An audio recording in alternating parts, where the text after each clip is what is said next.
नमस्कार, मैं हूं श्वेता सिंह और आप देख रहे हैं खबरदार। देश में अनलॉक 1 का पहला दिन, कोरोना के लगातार बढ़ते मामले, लेकिन उन सब के बीच जो सीमा पर तनाव चल रहा है वो भी अपने चरम की ओर लग रहा है जैसे पहुंच रहा है। सबसे पहले खबरदार की लेंस से हम अलग अलग खबरों को देखते हैं। सबसे चिंताजनक खबर जो भारत के लिए इस समय है वो ये कि भारत और चीन के बीच जो वास्तविक नियंत्रण रेखा है वहां पर चीन के फाइटर जेट्स उड़ान भरते हुए नजर आए हैं। इससे जुड़ी तमाम पहलुओं का हम आज विश्लेषण करेंगे।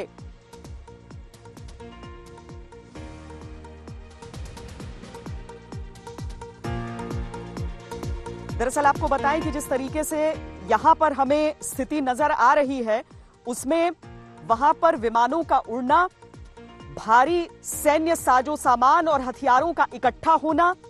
5 मई को हुई झड़प के बाद अब तक दोनों पक्ष बातचीत से कोई हल नहीं निकाल पाए हैं। ऐसे में हमने मौजूदा हालात का गहराई से विश्लेषण किया है। बॉर्डर पर भारत यूएवी के जरिए कैसे निगरानी कर रहा है, भारत बॉर्डर पर वो कौन सी सड़कें हैं जो चीन को चुभ रही हैं, भारत और चीन के बीच इस तनाव में इस समय किसका पलड़ा भारी है, इन सारे सवालों के जवाब हम आपको देंगे। हमने इस विश्लेषण के लिए शौर्य चक्र विजेता लेफ्टिनेंट जनरल संजय कुलकर्णी से भी बात की है, जिन्हें सियाचिन में जब पाकिस्तान ने धोखाधड़ी की थी तब वो वहां पर एक लेफ्टिनेंट के तौर पर कदम रखने वाले पहले भारतीय सैनिक थे।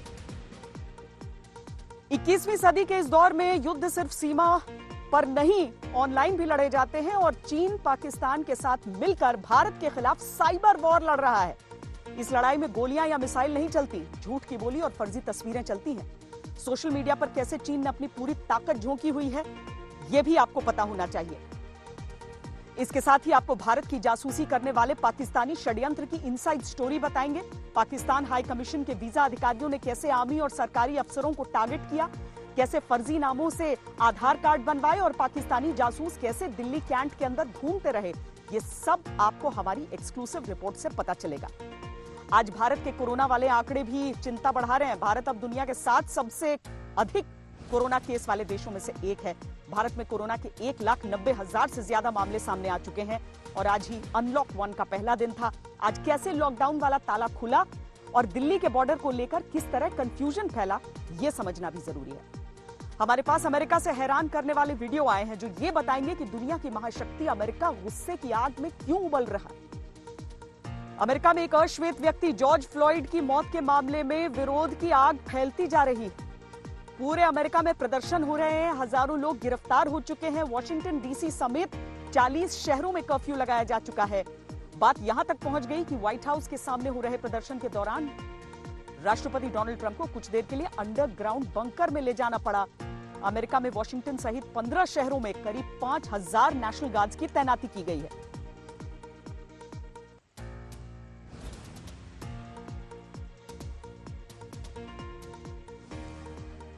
लेकिन सबसे पहले हम भारत और चीन के बीच एलएसी पर जो तनाव चल रहा है उससे जुड़ी खबर आपको दिखाते हैं और इसकी मुख्य बातें भी आपको बताते हैं। क्योंकि एलएसी पर चीन के विमान अगर उड़ते हुए नजर आए हैं, इससे पहले भी हेलीकॉप्टर उड़ते हुए नजर आए थे, लेकिन एक बार फिर चीन के इस बार फाइटर जेट्स उड़ान भरते हुए नजर आए हैं। हालांकि उनके बीच 30 किलोमीटर की लगभग दूरी थी और इसे आप बॉर्डर वाली सोशल डिस्टेंसिंग भी कह सकते हैं।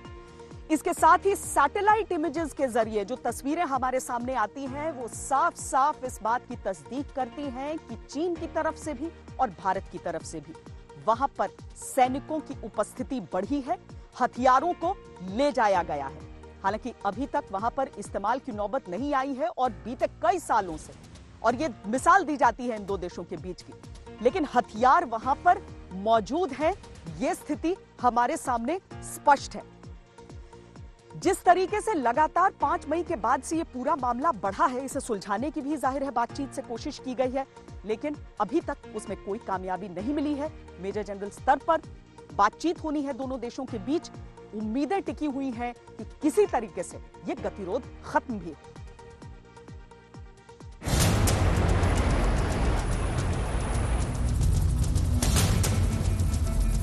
एलएसी पर भारत और चीन के बीच टकराव जारी है और चीन की उकसाने वाली हरकतें भी नॉन स्टॉप चल रही हैं। आज तक कुछ सूत्रों से मिली खबर के मुताबिक चीन के फाइटर जेट लद्दाख के बहुत करीब उड़ान भर रहे हैं। ईस्टर्न लद्दाख के पास चीनी सेना के 2 बेस हैं, एक होतान और दूसरा गरगुंसा। चीनी वायुसेना के लड़ाकू विमान होतान और गरगुंसा से ही पूर्वी लद्दाख के उस इलाके की ओर उड़ान भर रहे हैं जो भारत और चीन के बीच चल रहे संघर्ष का केंद्र बिंदु है। भारतीय खुफिया एजेंसियां अब सर्विलांस की मदद से इस इलाके में पूरी तरह नजर गड़ाए हुए हैं। भारतीय सूत्र ये बताते हैं कि चीन के 10 से 12 J-7, 10 और 12 J-11 लड़ाकू विमान उड़ान भर रहे हैं और भारतीय इलाके से 30 किलोमीटर की दूरी पर हैं। हालांकि चीन के लड़ाकू विमान एक तरह की सोशल डिस्टेंसिंग का पालन कर रहे हैं, इसीलिए चिंता की कोई बात नहीं है। लेकिन भारत इस मामले में कोई जोखिम नहीं ले रहा और हर स्तर पर ज्यादा सावधानी बरत रहा है। लद्दाख के अलग अलग इलाकों में चीनी सेना के साथ भारतीय सेना का आमना सामना थमने का नाम नहीं ले रहा है और इस बीच चीनी सेना ने सरहद के दूसरी तरफ अपने 2 एयरबेस होतान और गरगुंसा में लड़ाकू विमान तैनात कर दिए हैं। चीनी सेना के J-7 और J-11 जैसे लड़ाकू विमान 30 किलोमीटर के दायरे में लगातार उड़ान भर रहे हैं, लेकिन भारतीय सेना बिना किसी दबाव के चीन की हर हरकत पर नजर बनाए हुए है। जो फाइटर्स उड़ते देखे गए होतान और गुरगंसा से, जो उनका एयरबेस है वहां से, ये थोड़ा चिंता में डालता है। ये एयरक्राफ्ट लगभग 30 किलोमीटर की दूरी से उड़ते रहे, लेकिन उसके बाद भी एक सतर्कता भारत को दिखना चाहिए। भारत की तरफ से लगातार लद्दाख और बॉर्डर पर पैनी नजर रखी जा रही है। भारत के अनमैन्ड एरियल व्हीकल यानी UAV, आप जिसे ड्रोन भी कह सकते हैं, भारतीय इलाके से ही LAC की दोनों तरफ पूरी नजर बनाए हुए हैं और गालवन नाला इलाके में चीनी सैनिकों की पोजीशंस पर भी भारतीय ड्रोन्स की नजर है, ताकि चीन की किसी भी तरह की चाल को पहले से ही पहचान लिया जाए। भारत कभी भी आक्रामक होकर किसी भी परिस्थिति से निपटने के लिए तैयार है, लेकिन इसके साथ ही बातचीत और शांति की भाषा भी भारत बोल रहा है। लेकिन दूसरी तरफ सैटेलाइट तस्वीरें यह बताती हैं कि चीन भारी सैन्य साजो सामान और हथियारों को पूर्वी लद्दाख के पीछे अपने बेस में इकट्ठा कर रहा है। जाहिर है चीन की नीयत ठीक नहीं है। हिंदुस्तान और चाइना के दोनों ने ही टैंक्स और आर्टिलरी अपने रेयर में जमा कर दिए हैं। इससे साफ तौर पर नजर आता है कि दोनों में से कोई भी साइड जो है आसानी से पीछे नहीं हटने वाला और लॉन्ग स्टैंड ऑफ डोकलाम की तरह इन दी ऑफिंग है। मई की शुरुआत में पूर्वी लद्दाख सेक्टर में भारतीय सेना और चीनी सेना के हेलीकॉप्टर हवा में एक दूसरे के आमने सामने आ गए थे, लेकिन भारत ने उसी समय ईस्टर्न लद्दाख में अपने एयरबेस पर सेना के हेलीकॉप्टर और लड़ाकू विमान भेज दिए थे। भारतीय लड़ाकू विमान और UAV अब विवादित क्षेत्र में निगरानी रख रहे हैं। भारत का रुख इस मामले में स्पष्ट है। भारत अपने स्वाभिमान को किसी भी तरह की चोट पहुंचाने नहीं देगा और संप्रभुता से किसी तरह का समझौता नहीं होगा। बातचीत के द्वारा समय समय पर इसे भारत भी रिजॉल्व करता रहा है और चाइना भी रिजॉल्व करता रहा है। डोकलाम की में जो कुछ भी हालात पैदा हुए थे 2017 में ही आपने देखा, लगा कि एक टेंशन बहुत ही बढ़ गया है, लेकिन हम पीछे नहीं हटे। नहीं, हम लोग पीछे नहीं हटे, लेकिन अल्टीमेटली उस मामले को हम लोगों ने रिजॉल्व करने में कामयाबी हासिल की। मैं देश को इतना ही आश्वासन देना चाहता हूं कि पूरी तरह से देश को आश्वस्त रहना चाहिए कि हम किसी भी सूरत में भारत के स्वाभिमान पर चोट नहीं पहुंचे। पिछले साल से ईस्टर्न लद्दाख के उस पार बना चीन का होतान एयरबेस भारत की नजरों में है, क्योंकि पाकिस्तानी सेना भी यहां चीन के साथ मिलकर प्रैक्टिस कर रही थी। सूत्रों के मुताबिक पिछले साल 6 पाकिस्तानी J-17 लड़ाकू विमान POK के स्कर्दू एयरबेस से उड़ान भरकर होतान पहुंचे थे और वहां शाहीन 8 नाम के युद्धाभ्यास में हिस्सा लिया था। भारत और चीन के इस टकराव में भारत की पोजीशन के मायने क्या हैं? ये सवाल हमने उस व्यक्ति से भी पूछा जो ऐसे पहले अफसर थे जिन्होंने 1984 में ऑपरेशन मेघदूत के तहत सियाचिन में हेली ड्रॉप किया था। शौर्य चक्र विजेता संजय कुलकर्णी की बातें आपको सुननी चाहिए। स्टैंड ऑफ में जहां तक कि एडवांटेज और डिसएडवांटेज का सवाल है, दोनों मैं कहूंगा आईबॉल टू आईबॉल है, नंबर 1। नंबर 2, हम लोग कहीं पर भी मैं रिपीट कर रहा हूं डिसएडवांटेजेस पोजीशन में नहीं है। जैसे पेंगयांग त्सो लेक ले लीजिएगा, अब हम क्या कहते हैं, या हमारे जो इलाका है वो फिंगर 8 तक है, वो कहते हैं नहीं हमारा इलाका फिंगर 4 तक है। तो ये परसेप्शनल डिफरेंस है, इसमें कोई बड़ी बात नहीं है। बाकी है चाहे वो देपसांग है, चाहे चूमर है या डेमचौक है, यहाँ पे 2-4 जगह पे वो जो ग्रेजिंग ग्राउंड्स होते हैं, जो चरने के लिए याक आते हैं, उनको लेने की कोशिश करते हैं, उनके जो सिविलियंस आते हैं। लेकिन ऐसी कोई ये जो हम कहेंगे कि ऐसी स्थिति पैदा हो जाएगी कि पता नहीं क्या हो जाएगा, बिल्कुल नहीं। मुझे लगता है हमारे देशवासियों ने निश्चिंत रहना चाहिए। चीन इस समय खुद अंतर्राष्ट्रीय दबाव में है, इसीलिए वो दबाव डालने वाली कूटनीति और युद्ध नीति को आजमा रहा है। वो लद्दाख को युद्ध का मैदान बनाने पर तुला है, लेकिन अंत में सारे विवाद बातचीत की टेबल पर ही आते हैं। मनजीत नेगी के साथ आज तक ब्यूरो। देखिए, जितने भी जानकारों से आप बात करिए, सब यही कहते हैं कि चीन अभी युद्ध नहीं करेगा। तो फिर चीन ऐसा क्यों कर रहा है? इस बात को समझना जरूरी है कि चीन दरअसल नहीं चाहता कि उसके आसपास जितने भी देश हैं कोई उससे ज्यादा मजबूत हो। धीरे धीरे एक एक इंच करके वो जमीन पर कब्जा करने की नीति अपनाते रहता है। ऐसे में उसे हमेशा आपत्ति रहती है कि कहीं पर कोई पक्का निर्माण हो जाए। अब भारत अपनी जमीन पर अगर रोड बना रहा है तो वो क्यों ना बनाए, लेकिन चीन को यह पसंद नहीं आता, क्योंकि अगर भारत अपने रोड बनाएगा तो चीन के लिए मुश्किल हो जाएगा उस इलाके को अपना कहना। अब भारत दौलत बेग ओल्डी तक, डीबीओ तक एक सड़क बना रहा है, जिसे लेकर चीन को बहुत ज्यादा आपत्ति हो जाती है। सड़कों को लेकर, इंफ्रास्ट्रक्चर को लेकर किन किन जगहों पर खास चीन को आपत्ति है, यह भी समझिए, क्योंकि इसी से जुड़ा है चीन के ये अतिक्रमण वाला तेवर। जिस अंदाज से सीमा सड़क संगठन ने इस पूरे इलाके में चीन से सटी सीमा के साथ सड़कों का जाल बिछाया है और बड़े बड़े और महत्वपूर्ण पुलों का निर्माण किया है, उससे चीन तिलमिलाया है। हमने यही जानने की कोशिश की बॉर्डर रोड ऑर्गेनाइजेशन के चीफ इंजीनियर से, आखिर ये सड़कें क्यों महत्वपूर्ण है।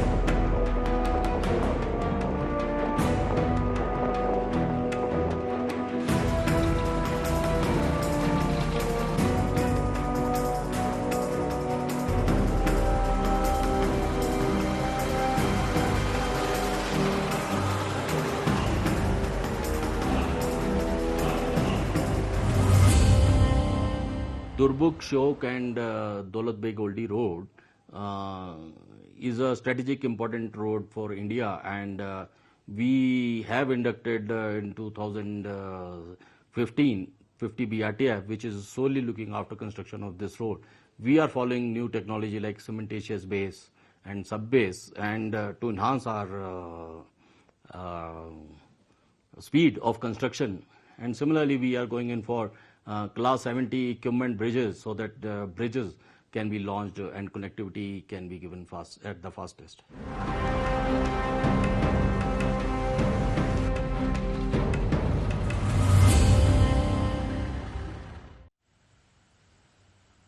और अब आप देखिए कि चीन कैसे एक पूरा चक्रव्यूह रचता है। आपने देखा कि हम सड़क बनाते हैं, उसे परेशानी हो जाती है, वो वहां पर अपने ट्रूप्स को लगा देता है। आपने देखा कि किस तरीके से सैटेलाइट इमेजिंग से यह साफ हुआ कि चीन ने पहले अपनी तरफ से बिल्डअप शुरू किया और उसके बाद भारत ने उसकी बराबरी में वहां पर फौज को तैनात किया। लेकिन इसके साथ ही आप सोशल मीडिया पे चंद तस्वीरें देखते होंगे, जिसे लेकर भारतीय सेना ने साफ कहा है कि ये वो तस्वीरें नहीं हैं जो भारत और चीन के बीच की झड़प की हैं। लेकिन उसके बावजूद अचानक ट्रेंड करने लगती हैं ये तस्वीरें। अचानक ऐसा कहा जाने लगता है कि ये देखिए भारत और चीन के बीच मुकाबले की ये तस्वीरें हैं। जब भारतीय सेना, सरकार सब इसका खंडन कर रही है, तो ये तस्वीरें क्यों पाकिस्तान वाले हैंडल्स, चाइना वाले हैंडल्स इसे ट्रेंड करवाने की कोशिश कर रहे हैं? ये दरअसल एक ऑनलाइन युद्ध का जरिया है। इस गेम को समझिए।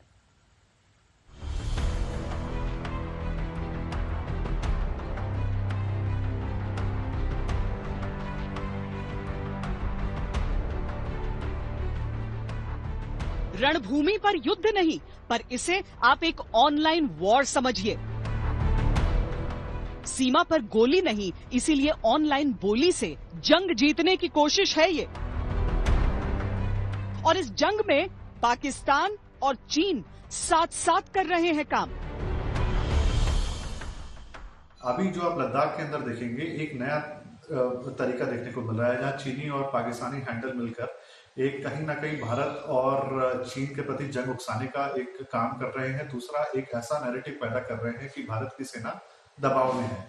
वीडियो शेयर करे जा रहे हैं, पुरानी फोटो शेयर करी जा रही हैं, जहां हमारे जो सैनिक हैं उनको एक दयनीय हालात के अंदर दिखाया जा रहा है और भड़काया जा रहा है कि इसका जवाब दीजिए। लद्दाख में लाइन ऑफ कंट्रोल पर आउट ऑफ कंट्रोल हो रही चीनी सेना को अप्रत्यक्ष सपोर्ट देने के लिए आजकल सोशल मीडिया पर षड्यंत्र रचा जा रहा है ताकि चीन अपनी ताकत दिखा सके। इन पुरानी फर्जी तस्वीरों के जरिए कोशिश ये है कि भारत में एक नैरेटिव सेट किया जाए। पहला, लोगों को ये बताना कि सीमा पर खून खराबा है और ये बात आपसे छिपाई जा रही है। दूसरा ये कि चीनी सेना भारत पर भारी पड़ रही है। हकीकत ये है कि ये दोनों ही बातें सरासर झूठ हैं। सारी आर्मीज एक साइकोलॉजिकल वॉरफेयर सेल होता है उनका, जो ऑफेंसिव डिफेंसिव दोनों होते हैं। चाइना का भी है, पाकिस्तान का भी है और भी अदर देशों का है। ये सेल जो होता है, ये जो अपनी फोर्सेस की काबिलियत है उनको बढ़ा चढ़ा के प्रोजेक्ट करता है ताकि दुश्मन को एक डरा सके, शॉक एंड ऑ में डाल सके लड़ने से पहले ही, और हमारे वॉर फॉर फाइटिंग पोटेंशियल को उसकी दुगनी चौगनी बढ़ोतरी कर सके साइबर इंसर्शन से। इस तरह के हैंडल्स को बॉट्स कहा जाता है, जो कि एक फेक आइडेंटिटी के तहत एक ऑटोमेटेड सॉफ्टवेयर पे या मैनुअली भी चलाए जाते हैं, बट वो खाली प्रोपेगेंडा को ट्वीट करते हैं या कुछ रीट्वीट्स मारते हैं। इनका कोई पर्सनल वो होता नहीं है। तो जो एजेंडा के तहत जो इस तरह का मिस इन्फॉर्मेशन फैलाना होता है वो उस हैंडल्स के द्वारा फैलाया जाता है। चीन ने 1997 से ही एक मुहिम के तौर पर साइबर वॉरफेयर में इन्वेस्ट करना शुरू कर दिया था। उस समय वो अमेरिका और रूस की बराबरी करना चाहता था, पर धीरे धीरे वो इसे हथियार के तौर पर भारत के खिलाफ इस्तेमाल करने लगा। 2010 के बाद से लगभग एक नीतिगत रूप से चीन के प्रहार बढ़े। चीन साइबर स्पेस के जरिए भारत की कई संवेदनशील जानकारियां चुराने की कोशिश करता रहा। इसी साल मार्च में राज्यसभा में सरकार की ओर से एक प्रश्न का जवाब देते हुए कहा गया कि पिछले 5 सालों में चीन ने 1,29,747 भारतीय वेबसाइट्स को हैक किया। और अब चीन हैकिंग से आगे बढ़कर ऑनलाइन प्रोपेगेंडा को एक हथियार बना रहा है। स्पष्ट है कि मौजूदा दौर में जब चीन दुनिया की नजर में पहले ही बहुत गिरा हुआ है, वो कोई खतरा नहीं उठाना चाहता। इसीलिए अपने पाकिस्तानी गुलामों की मदद से LAC की एक झूठी तस्वीर गढ़ना चाहता है। देखिए, एक तो देश के पास एक सशक्त नेतृत्व भी है, सक्षम नेतृत्व भी है। देश का मस्तक कभी झुकने नहीं देंगे, यह भरोसा तो देश की जनता को है। मैं समझता हूं देश की जनता को मुझे आश्वस्त करने की जरूरत नहीं है, देश की जनता को यह भरोसा है। चीन ने साइबर अटैक्स के जरिए पहले भारत को टारगेट बनाया, अब ऑनलाइन प्रोपेगेंडा के जरिए। यहां तक कि जो भारत के आंतरिक मामले हैं उनमें अफवाहों की कड़ियां चीन से जाकर जुड़ती हैं, और ये बात सिद्ध भी हुई है। लेकिन अब लाइन ऑफ एक्चुअल कंट्रोल पर जो परिस्थितियां हैं उसकी एक झूठी तस्वीर पेश करके जाहिर है चीन की कोशिश यही है कि तनाव किसी तरीके से वो बढ़ा सके। अभिषेक भल्ला के साथ श्वेता सिंह, दिल्ली आज तक। यानी आपको विश्वास भारतीय सेना पर करना है, न कि इन चीनी बॉट्स पर जो कि सोशल मीडिया पर इस तरह की अफवाहें फैलाते हैं। बहरहाल चीन बार बार जिक्र करता है 1962 का, लेकिन वो भूल जाता है कि ठीक 5 साल बाद उसका क्या हश्र हुआ था। उस समय सिक्किम भारत का हिस्सा नहीं था, लेकिन सिक्किम को परेशान करने की जो कार्रवाई चीन में चलती थी उसका जवाब भारतीय सैनिकों ने किस अंदाज में दिया था, देखिए।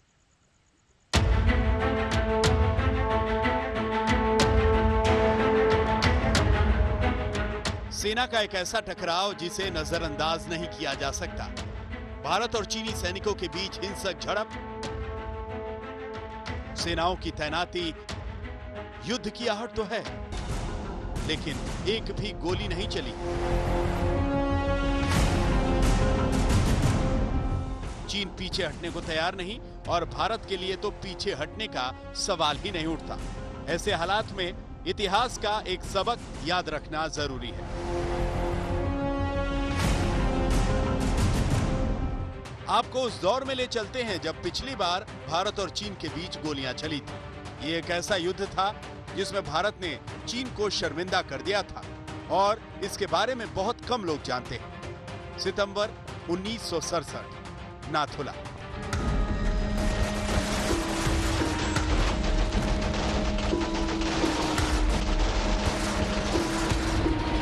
1967 से 5 साल पहले भारत 1962 के युद्ध में चीन से शिकस्त खा चुका था। 1962 में चीन का धोखा और उस युद्ध की हार भारतीय जनमानस में एक गहरे शोक की तरफ बैठ गई थी। लेकिन इसके 5 साल बाद भारत ने चीन से जबरदस्त मुकाबला किया। 1967 का टकराव तब शुरू हुआ जब भारत ने नाथुला से सेबुला तक तार लगाकर बॉर्डर को परिभाषित किया। भारत के ऐसा करते ही चीन ने आपत्ति की और हाथापाई और टकराव की नौबत आ गई। कुछ दिन बाद चीन ने मशीन गन फायरिंग की मदद से भारतीय सैनिकों पर हमला किया और भारत ने इसका जवाब दिया। कई दिनों तक ये लड़ाई चलती रही और भारत ने अपने जवानों की पोजीशन बचा कर रखी। सैम मानेकशॉ तब ईस्टर्न आर्मी कमांडर थे और नाथुला पर मौजूद थे। अपनी बेइज्जती होने के बाद चीनी सेना ने 20 दिन बाद फिर से भारतीय इलाके में आगे बढ़ने की कोशिश की। अक्टूबर 1967 में सिक्किम तिब्बत बॉर्डर के चोला में यह घटना हुई थी और ये जगह नाथुला के पास ही थी। कुछ जवानों की शहादत के बावजूद भारत ने तब भी चीन को करारा जवाब दिया था और चीन को अपने इरादों के साथ पीछे धकेल दिया था। तब भारतीय सेना के ऐसे तेवर देखकर चीन भी हैरान रह गया था। उस समय भारत के 80 सैनिक शहीद हुए थे और चीन के 300 से 400 सैनिक मारे गए थे। माना जाता है कि 1967 में भारत के इस शौर्य की वजह से ही उसके बाद भारत और चीन के बीच कभी गोलियां नहीं चली। भारत और चीन संघर्ष और संबंधों की पहेली उलझती जा रही है, लेकिन इतना तो साफ है कि ये 1962 वाला भारत नहीं है। ये 2020 का नया भारत है जो अपने आप में महाशक्ति है। आज तक ब्यूरो। 1967 में भारत ने शिकस्त दी। ताज्जुब की बात यह है कि कहीं पर इसे इतिहास की किताबों में दर्ज नहीं किया गया। किया जाना चाहिए था ताकि चीन बार बार 62 की धौंस नहीं दिखाता। लेकिन हम आपको खबर की पूरी पिक्चर भी दिखाते हैं कि ये जो पूरा मामला चल रहा है और आज का जो घटनाक्रम है उससे हम क्या क्या समझे, एक एक करके आपको समझाते हैं। सबसे पहले जिस तरीके से जो चीनी हवाई जहाज हैं, जो फाइटर जेट्स हैं, जो आसमान में नजर आए हैं, दबाव बनाने की रणनीति है, क्योंकि चीन के विमान 30 किलोमीटर की सोशल डिस्टेंसिंग का पालन कर रहे हैं। यह दुनिया का ध्यान हटाने के लिए दिखावे की रणनीति है। सैन्य साजो सामान और हथियारों को एलएसी के पास भेजना भी दबाव बनाने की आक्रामक रणनीति का हिस्सा है। भारत भी इसके जवाब में सैनिकों की संख्या और साजो सामान बढ़ा रहा है ताकि स्थिति बराबर की रहे। चीन खुद कितने दबाव में है ये भी देखिए। अमेरिका और ब्रिटेन ने G7 संगठन के देशों की संख्या बढ़ाने का प्रस्ताव दिया है। अमेरिका का G7+4 यानी कुल 11 देशों के संगठन का प्रस्ताव रखा है। ब्रिटेन ने रशिया को बाहर रखते हुए G7+3 यानी 10 लोकतांत्रिक देशों के संगठन का प्रस्ताव रखा है। नए समीकरणों को देखते हुए भारत की एंट्री हो सकती है। अमेरिका और ब्रिटेन का मकसद है चीन को अलग थलग करना और जहां तक हो सके उसे कमजोर करना। दूसरी तरफ चीन अमेरिका के दबाव की वजह से बौखलाया हुआ है और भारत पर हर तरह से हमला कर रहा है। चीन सरकार के मुखपत्र ग्लोबल टाइम्स ने लिखा है कि भारत को अमेरिका चीन के बीच जारी कोल्ड वॉर में शामिल होने के बारे में सावधान रहने की जरूरत है। अगर भारत अमेरिका का साझेदार बनकर चीन के खिलाफ कुछ भी करता है तो इसके परिणाम अच्छे नहीं होंगे। चीन यह भी कह रहा है कि भारत में राष्ट्रवादी भावनाएं तेजी से बढ़ रही हैं। ऐसे में भारत को अपने यहां चीन के खिलाफ उठने वाली आवाजों को भी रोकना चाहिए। जाहिर है चीन को भारत में हो रहे बदलाव से बहुत ज्यादा दिक्कत है।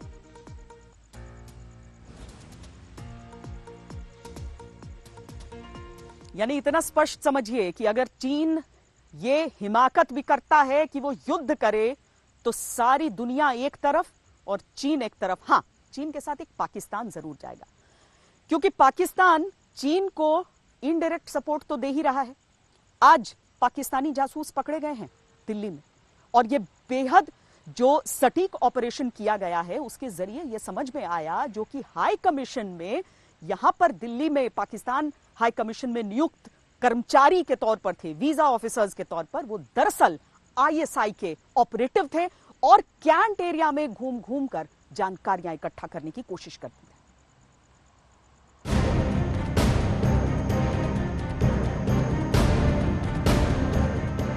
पाकिस्तानी उच्चायोग का वीजा अफसर दिल्ली के करोल बाग के एक रेस्टोरेंट में मिलिट्री इंटेलिजेंस और दिल्ली पुलिस की स्पेशल सेल के ट्रैक में फंस गया। उच्चायोग के वीजा सेक्शन में काम करने वाला आबिद हुसैन और मोहम्मद ताहिर खान आर्मी हेडक्वार्टर में अपने एक कॉन्टैक्ट से मिलने आया था और नकद के बदले उन्हें भारत के आर्मी हेडक्वार्टर के डॉक्यूमेंट्स हासिल करने थे।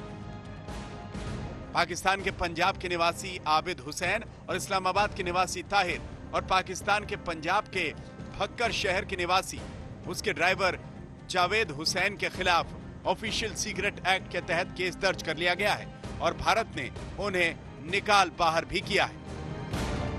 लेकिन इसी के साथ उच्चायोग के अपने अधिकारियों की मदद से पाकिस्तानी खुफिया एजेंसी ISI का एक और प्लान बेनकाब हुआ है।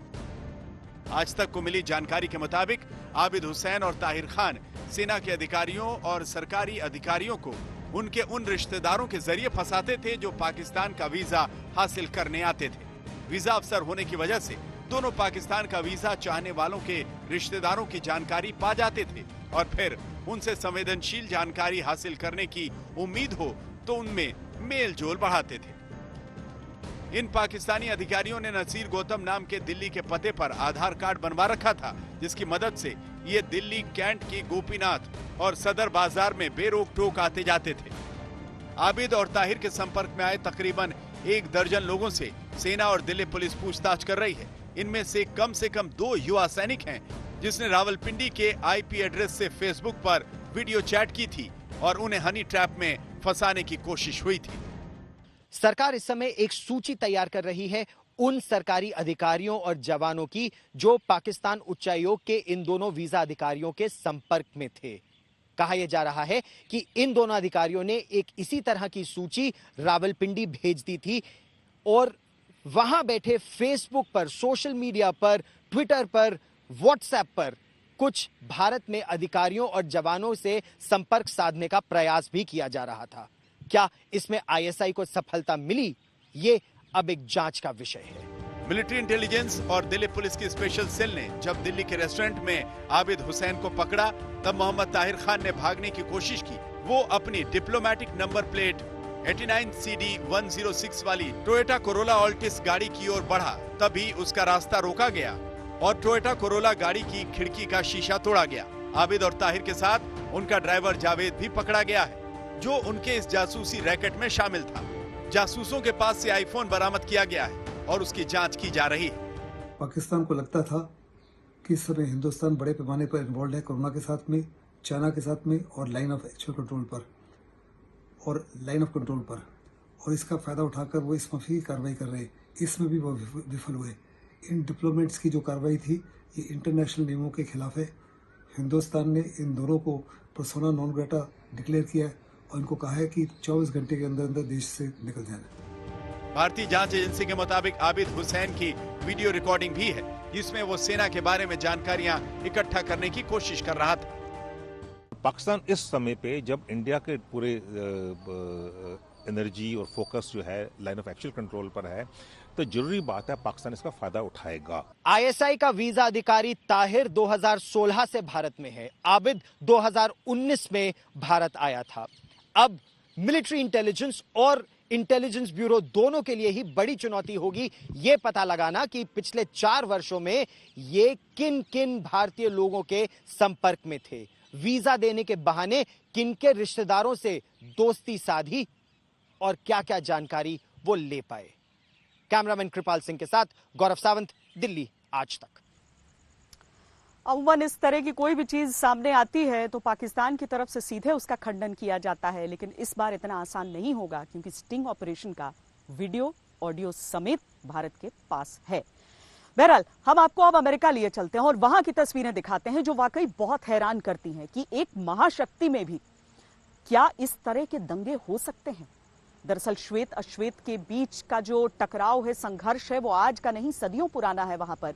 लेकिन ये मामला इसीलिए एक बार और उठा क्योंकि एक अश्वेत की मृत्यु तब हुई जब एक श्वेत पुलिस वाले ने उसके साथ बर्बरता की। उसने कहा मुझे सांस नहीं आ रही है, लेकिन पुलिस वाले ने अपना घुटना उसके गर्दन से नहीं हटाया।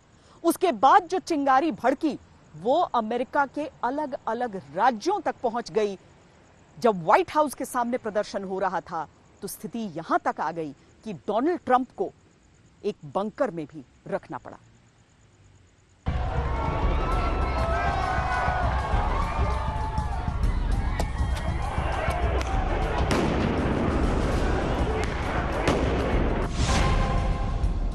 एक अश्वेत की मौत से हिल गया अमेरिका।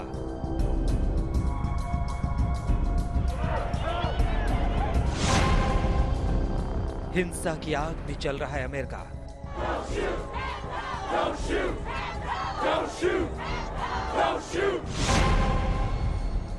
व्हाइट हाउस तक पहुंची आग की आंच।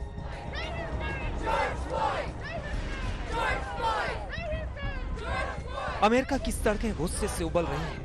शहर दर शहर आग की लपटों में घिरे हुए हैं। व्हाइट हाउस के बाहर तो प्रदर्शन से हालात इतने बिगड़े कि सिक्योरिटी सर्विस को अमेरिकी राष्ट्रपति डोनाल्ड ट्रंप को व्हाइट हाउस के बंकर तक में ले जाना पड़ा।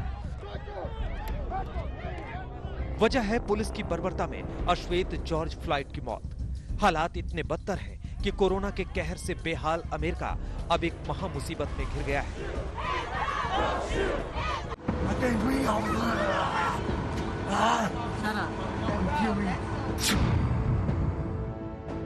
I want to express our nation's deepest condolences and most heartfelt sympathies to the family of George Floyd. A terrible event, terrible thing that happened. Blur vision वाली तस्वीर में सड़क पर लेटे एक शख्स का नाम था जॉर्ज फ्लॉयड। अमेरिका का एक अश्वेत और उसके गले को घुटनों से दबाए इस शख्स का नाम है डेरेक शेविन। ऊंचे तबके वाले इस श्वेत पुलिस वाले ने नीचता की सारी हदें लांघ दी, मानवता पर कालिख पोत दी। वो तब तक अपने घुटनों से फ्लॉयड को दबाए रखा जब तक कि उसका दम नहीं निकल गया। इस जघन्य क्रूरता में अपना प्राण त्यागते फ्लॉयड ने बड़ी मिन्नतें की। उसके आखिरी शब्द थे, मुझे सांस नहीं आ रही।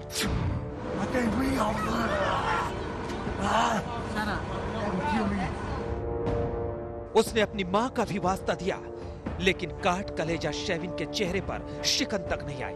वो उसे मार डालना ही चाहता था, उसने मार दिया। पुलिस बर्बरता की यह कहानी फ्लॉयड की मौत की तरह यहीं दम तोड़ देती अगर कुछ लोगों ने अपनी आंखों से इसे होते हुए ना देखा होता। अपने मोबाइल कैमरे में कैद किया, तस्वीरें इंटरनेट पर आई तो लाजमी तौर पर वायरल हो गई। इस अत्याचार को देखकर अश्वेत समुदाय उबल उठा, अमेरिका चल उठा।